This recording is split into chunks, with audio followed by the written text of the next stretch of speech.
Dans quel pays un ministre, en costume orange, anime l'émission religieuse la plus regardée?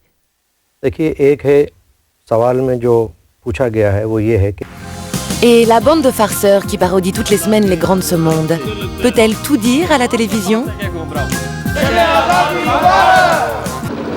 Et comment, grâce à la télé-réalité, Georges le Londonien est-il devenu un authentique citoyen pakistanais? La télévision des Pakistanais, c'est maintenant.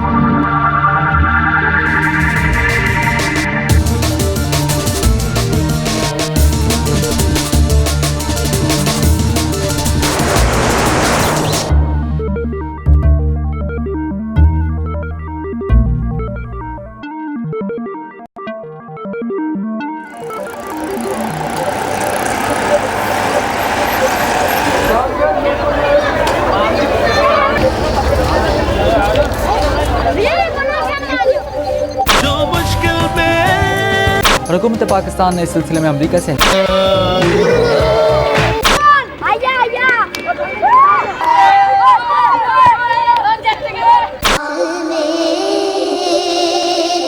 Si vous zappez sur la télévision pakistanaise, vous avez toutes les chances de tomber sur la Begum. Sheikh Ji, where is that flamingo pink suit of yours? I thought that was your hallmark. Well, I didn't wear it today. I'm sorry. Hello? The king himself? Shah Rukh Khan? Tom? Meri jaan, meri zindagi. Nous sommes dans le Late Night Show avec la Begum Nawazish Ali, talk show hebdomadaire diffusé en soirée par la chaîne privée Age. Une Begum, en temps normal, c'est une femme de la haute société, mais là, il s'agit d'un travesti. ये कान ही मुबारक है जिनमें से मैं तुम्हारी आवाज सुन रही हूँ. I'll call you or you call me after midnight. Call me after midnight. अभी मुझे I have to attend to somebody else. Somebody more important, maybe Shah Rukh. Don't get jealous. Call me later. Bye. En plateau, deux invités issus du show business ou de la politique. Ils doivent répondre aux questions indiscrètes de la Begum sur leur métier et leur vie privée. Elle prend même un malin plaisir à draguer ses invités mâles. London या न्यूयॉर्क? तुम्हारे ज़ौक़ के ऊपर थोड़ा सा शक होने लगा मुझे. जैसा आप सोच रही हैं वैसा हो नहीं सकता. Au Pakistan, les travestis font partie intégrante de la société. Ils portent chance. On les retrouve dans les mariages et les fêtes. Mais Ali Selim est le premier à animer un talk show. Ici, les gens acceptent très bien mon émission. Dieu merci, chaque fois que je sors, tout le monde, les chauffeurs de taxi, les vendeurs de journaux viennent vers moi. Personne n'a jamais été méprisant ou insultant à mon égard. Personne n'essaie de me ridiculiser. Tout le monde me témoigne beaucoup de respect. Le Pakistan est une société très tolérante, très permissive. En fait, au Pakistan, tout est permis, du moment que l'on n'en parle pas et qu'on se cache pour le faire. Croyez-moi, le Pakistan devrait être le paradis des homosexuels. C'est tellement latent ici. Et c'est surtout dû au fait que les femmes sont tellement voilées, mises à l'écart, tellement cachées dans les maisons. Du coup, les pauvres hommes, qu'est-ce que vous voulez qu'ils fassent?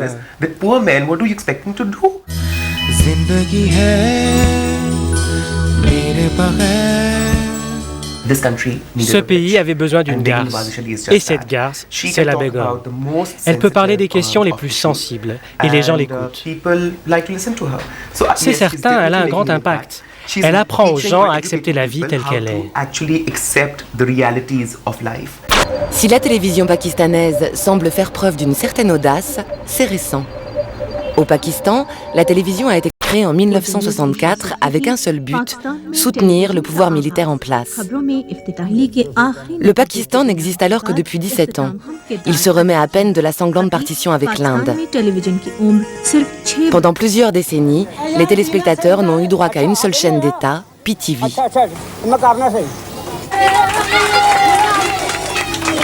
De la guerre du Cachemire à celle d'Afghanistan, PTV a servi d'outil de propagande aux gouvernements successifs.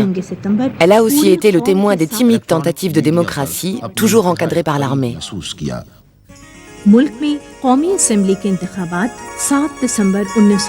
Ce n'est qu'en 2002 que le gouvernement a ouvert le marché de l'audiovisuel à la concurrence. Une petite révolution. Navid Shahzad, ancienne présentatrice de la chaîne d'État, enseigne aujourd'hui les métiers de la communication. Elle se souvient des débuts de la télévision. La télévision a été créée avec un objectif très clair, promouvoir la ligne du gouvernement, son image et sa politique. Mais ça s'est passé comme avec un enfant terrible. C'est parti dans tous les sens. Ça a pris un certain temps, mais aujourd'hui, nous avons des sociétés de production privées et des chaînes privées qui, en dépit de la censure, en dépit des règles de bonne conduite, prennent des risques. Et elles parlent de ce que le gouvernement aimerait cacher. Aujourd'hui encore, la chaîne publique PTV est le seul diffuseur hertzien. C'est la seule à couvrir tout le pays. Mais dans les zones urbaines, elle doit maintenant faire face à la concurrence de 120 chaînes privées sur le câble. Un vent nouveau souffle sur le paysage audiovisuel pakistanais. Mais dans ce pays tenu par l'armée, un visage revient sans cesse et sur toutes les chaînes, celui du général-président Pervez Musharraf. Et pour les éloges, c'est toujours la chaîne publique qui décroche la palme. Il est le plus solide leader qui soit. Non seulement il a amélioré l'image du Pakistan dans le monde, mais dans les moments difficiles, il a montré les qualités d'un vrai chef d'État. La nouveauté, c'est qu'une chaîne ose parodier le président. Sur GeoTV, l'émission Sabu Mitsehen, ce qui veut dire On a tous de l'espoir, met en scène les sosies des grands de ce monde. Lui, par exemple, c'est censé être George Bush. Cette émission tourne en dérision les discours des hommes politiques avec un humour très pakistanais. Mes chers compatriotes, assalamu alaikum. Nous sommes un peuple éveillé. Quelqu'un a un doute? Bon, j'ai dit, nous sommes un peuple éveillé. Yes, tout à fait. Il faut comprendre que les hommes politiques sont des gens bien. Le problème, c'est qu'ils deviennent politiciens.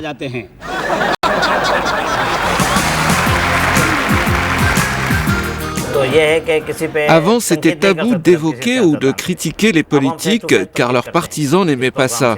À présent, les partisans ont adopté cette émission.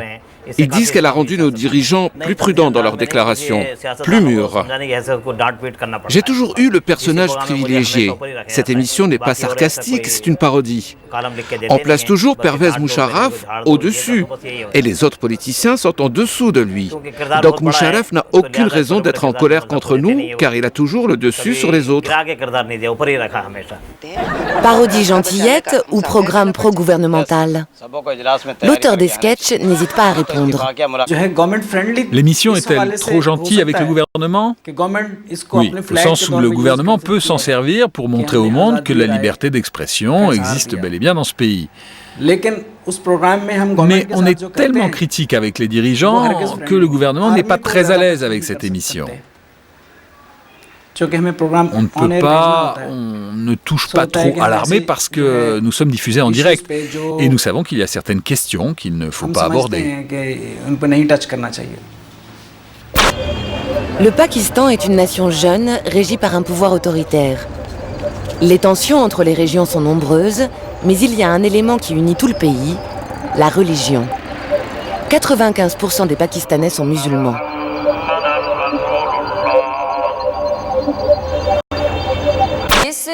Toutes les chaînes consacrent au moins 10% de leur temps d'antenne aux programmes religieux. Certaines se sont même spécialisées en la matière. Du classique appel à la prière, aux prêches musicales en passant par l'apprentissage du Coran en anglais, tout y passe. L'interprétation du Coran est toujours au centre des débats.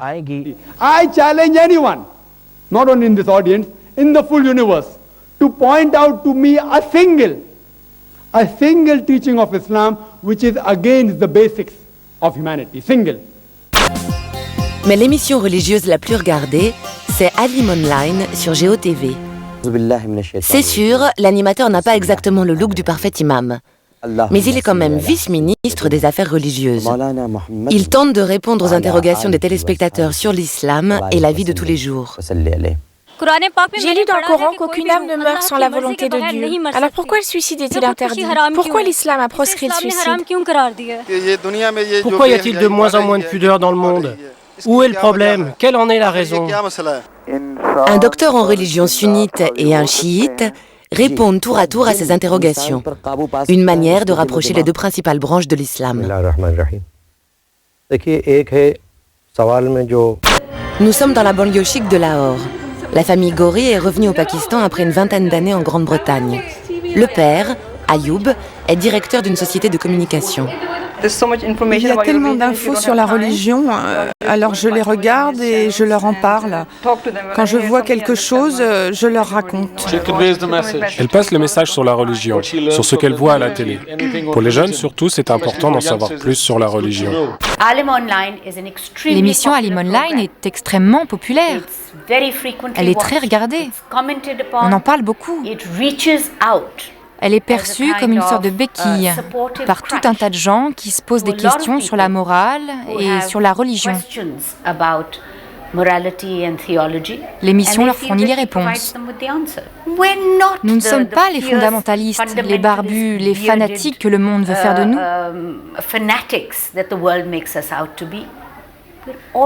Nous sommes des gens normaux qui veulent vivre une vie normale en accord avec nos propres valeurs culturelles. Et les valeurs pakistanaises, c'est d'abord la famille traditionnelle. Plusieurs générations unies sous le même toit, pour le meilleur et pour le pire. À la télévision, dans les séries, ça se passe en parfaite harmonie. On s'embrasse, on s'offre des fleurs, on danse. Car les Pakistanais aiment faire la fête. Mais dans la vie comme sur le petit écran, c'est toujours dans le respect de la décence. Alors comment faire face au déferlement de sensualité venu du pays voisin? Depuis l'avènement du câble, nombre de chaînes indiennes inondent le pays de films musicaux qui mettent en danger la bonne morale des jeunes générations.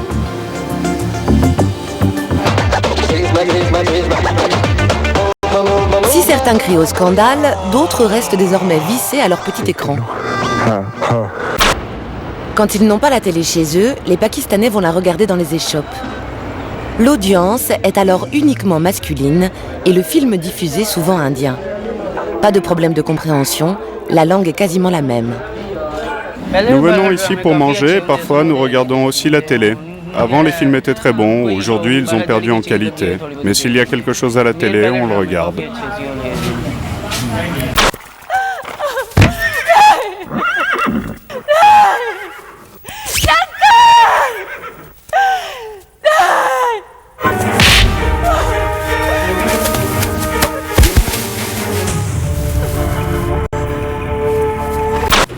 Les gens préfèrent les films indiens car on peut y voir des choses qu'on ne voit pas dans les films pakistanais. Les films indiens et pakistanais sont différents. Les films indiens sont plus réalistes, plus proches de la vie.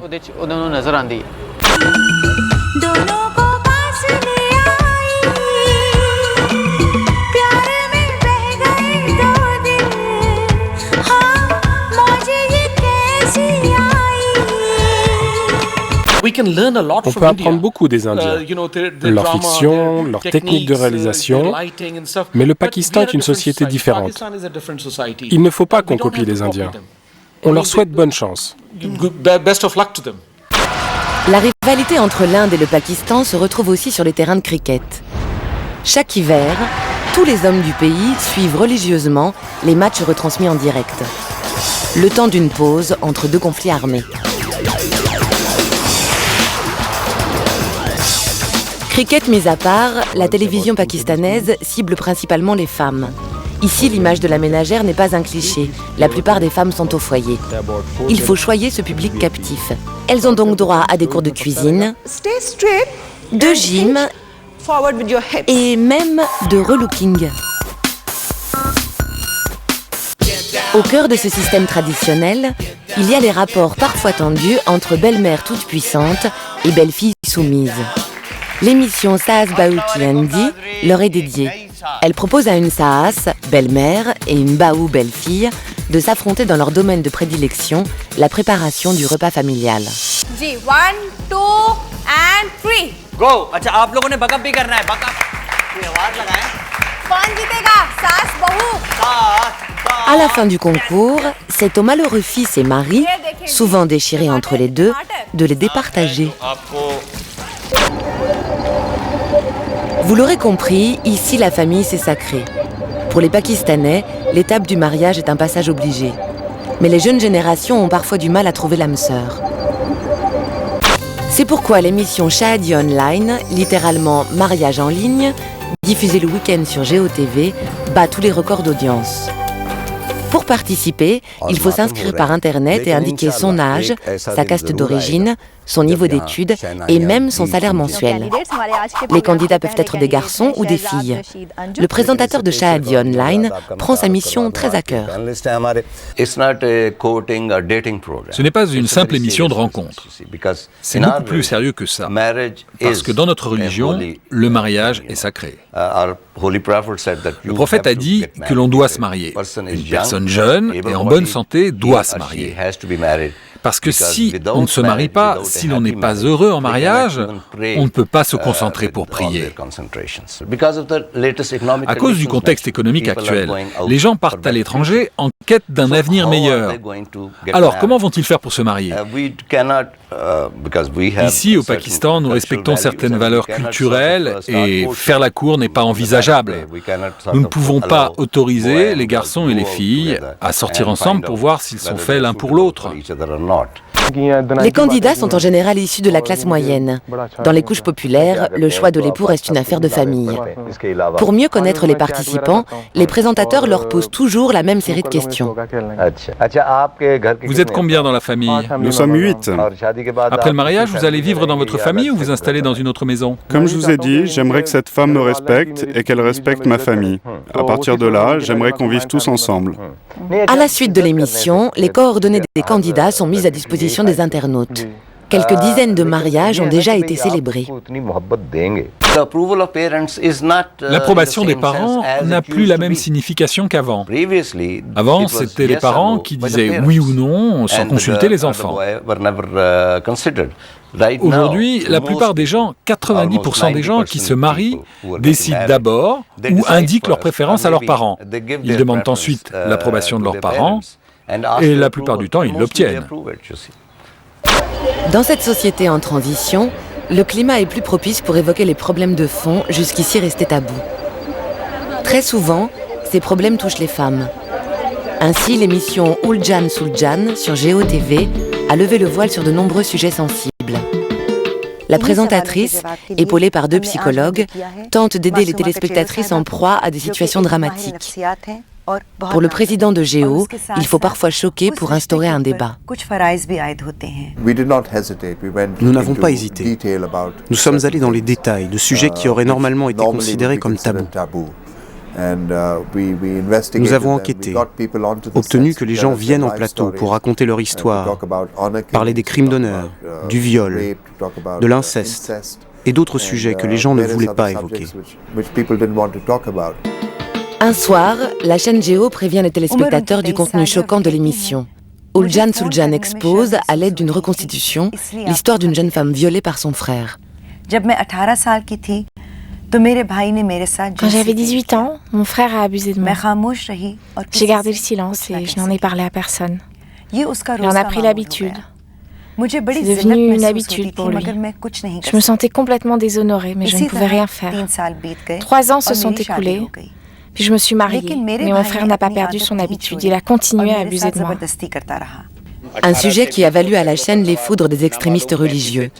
Le soir de la diffusion, un groupe d'hommes armés fait irruption et saccage les bureaux de GeoTV. Mais face à la violence d'une minorité radicale, le président de GeoTV reste convaincu de l'utilité de son émission. Le public est-il assez mûr pour accepter que l'on aborde ce type de problème? Je crois qu'il l'est. Je crois que nous avons trop traité notre public comme des petits-enfants. Les gens ne sont pas des gamins. On n'a pas besoin de les nourrir à la petite cuillère. Au début, il y a eu un choc, mais peu à peu, ils s'habituent et disent d'accord. Écoutons plus d'histoires. Essayons de résoudre certains problèmes que nous évitions d'aborder par le passé. Au cœur des débats, les questions d'actualité. La multiplication des chaînes privées a amené une plus grande diversité d'informations. Les Pakistanais sont grands consommateurs de ces flashs qui s'enchaînent tout au long de la journée. Ils apprécient aussi la liberté de ton des talk-shows dans lesquels on entend enfin les questions qui dérangent. Sur le Baloutchistan, par exemple, une région en proie à un conflit armé. D'après ce rapport, en 2005, il y a eu au moins 2500 explosions de bombes ou tirs de roquettes. Je me suis demandé combien coûte une roquette. On m'a dit 5 millions de roupies. Étant donné qu'elles sont si chères, d'où viennent-elles et qui les amène? On s'interroge sur l'argent des armes, mais aussi sur les secrets d'État. Benazir Bhutto, ex-premier ministre, n'a jamais demandé d'enquête sur l'assassinat mystérieux de son frère. Aujourd'hui, la question est abordée de front. Écoutez, jurez que si vous revenez au pouvoir, vous ferez une enquête. Je répondrai d'abord à votre première question, monsieur. Mais vous avez été très incorrect. C'est mon frère qui a été tué, pas le vôtre. Non, bien sûr, je ne dis pas que ce n'était pas votre frère, mais il était aussi le frère du Premier ministre.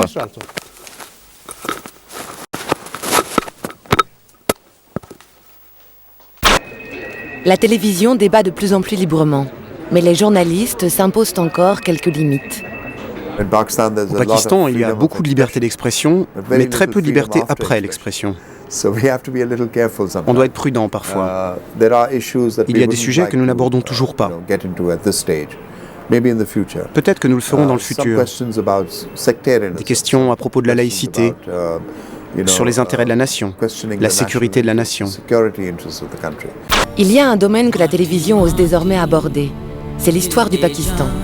Ce pays est né en 1947 de la partition avec l'Inde.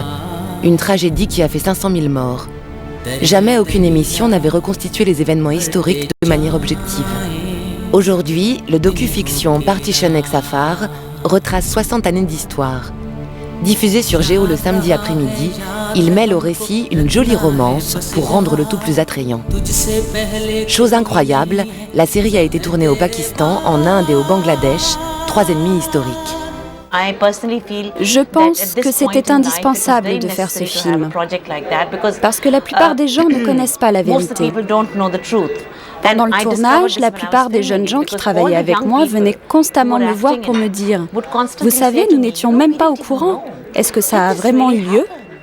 Et je leur disais « Oui, ça a eu lieu. » Donc, le moment est venu pour nous de dire les choses, de les raconter joliment, mais de dire la vérité. Si on avait attendu plus longtemps, ça n'aurait jamais été dit. La réalisatrice a pris le risque d'évoquer la dictature du général Zia. 11 années de répression et d'islamisation forcée. Nous n'avons absolument pas déformé l'histoire. Nous avons collé à la vérité. Parce que ce qui s'est passé sous Zia dans les années 80, c'est que les livres d'histoire, par exemple, ont été réécrits à son avantage. Nous avons essayé d'être 100% fidèles aux événements. Les Pakistanais commencent à regarder leur histoire en face. Ils sont aussi très sensibles à l'image de leur pays. Ils ont une vraie tradition d'hospitalité et ce n'est pas Georges qui dira le contraire. Georges est le héros de l'émission de télé-réalité Georges Ka Pakistan. L'idée était de savoir si un étranger pouvait devenir un vrai Pakistanais.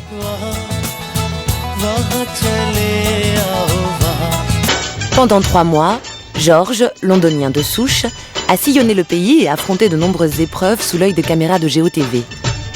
Il s'est frotté à la vie des champs. Il a aussi découvert les joies du kushti, la lutte traditionnelle.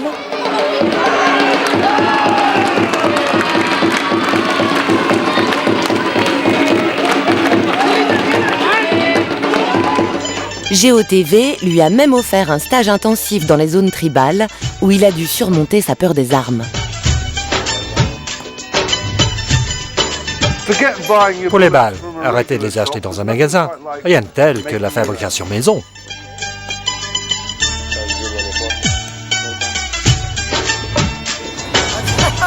Aujourd'hui, Georges est connu comme le loup blanc.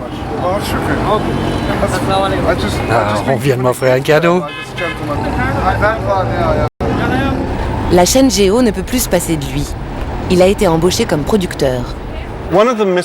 Une des idées fausses que nous avons, nous les Occidentaux, à propos du Pakistan, c'est que c'est un pays plein d'extrémistes. Quand on vient ici, on se rend compte que la réalité est très différente. Les gens ici sont très amicaux. Et partout, j'ai été accueilli à bras ouverts. Je pense que l'émission Georges au Pakistan est venue à point nommé. Dans le contexte de l'après 11 septembre, il fallait donner du Pakistan l'image d'un pays comme les autres. Après le meurtre du journaliste Daniel Pearl, c'était encore plus important de montrer le Pakistan comme un pays où un étranger peut se sentir chez lui. Au terme de l'émission, 65% des téléspectateurs ont estimé que Georges était devenu un des leurs. Le Premier ministre en personne lui a offert la nationalité pakistanaise et Georges l'a accepté. Nous avons reçu beaucoup de courriers de téléspectateurs. Jamais je n'aurais cru que j'allais recevoir 5 demandes en mariage, dont une qui venait d'un homme. On m'a dit qu'une fois que l'arme est fabriquée, il y a une ultime étape. Le contrôle qualité.